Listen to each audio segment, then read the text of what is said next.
Hey everybody. So I've been watching video after video on the It Gets Better channel, and I am so thankful that this project exists.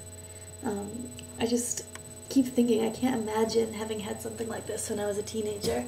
I was having the hardest time with my family and with my school and with my community. I came out when I was 14 to my school and to all my friends, but I was too scared to come out to my family for another 3.5 years. So for 3.5 years, I was openly out to everyone in my town and my community, but not to my family at all. I was the first person that I know of to come out at my high school. And all throughout high school, even though I had founded a gay straight alliance in my school, and I had a girlfriend, and I was actively organizing LGBT awareness campaigns, and I was doing all this work with the gay community, I was doing it all secretly. I was just too scared to tell my family about it. I was scared because I knew they would think that I was too young to know that I was gay. And I was scared because I knew they wouldn't want me to go to college where I wanted to go, which was a women's college, Smith College. And back then, Smith was the only thing that I could imagine doing. I had posters of it up on my walls, and every time I visited Northampton, I was starstruck. I was starstruck that there could be a place that had so many openly gay women just walking around and being really cute. It was the same way people describe feeling once they've been to San Francisco or to New York City.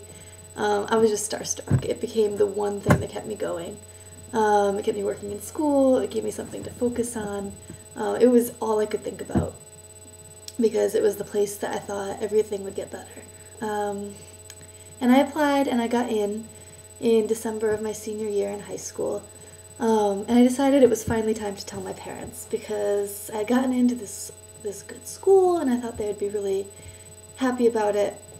And I was too scared to tell them in person, so I wrote them an email, which I don't advise. The reaction, it was pretty bad. It was one of the lowest points in my life. They forbid me from going to Smith. My mom wouldn't look at me, wouldn't talk to me for over a week. She wrote me a letter that I had disappointed her. And I wasn't the kind of kid that ever did anything wrong. So it was pretty devastating. I didn't know what to do.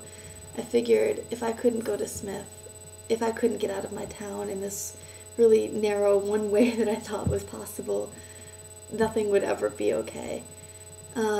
It was a terrible time for me. I ended up figuring out a way to go to school at Smith anyway, but my parents always disliked the college. And even years later, my dad didn't attend my graduation there. I'm 27 now. I have been out to my parents for 10 years, which is crazy to think of. And although they love me and they've mostly come to terms with me being lesbian, it's still not 100% okay yet. But it's so much better than it was when I was the only gay person I knew in a small suburb in Connecticut, feeling like I would never get out of my town or meet anyone or be happy or even be out to my parents. I live near Northampton now, and I have an amazing group of friends that are like family to me.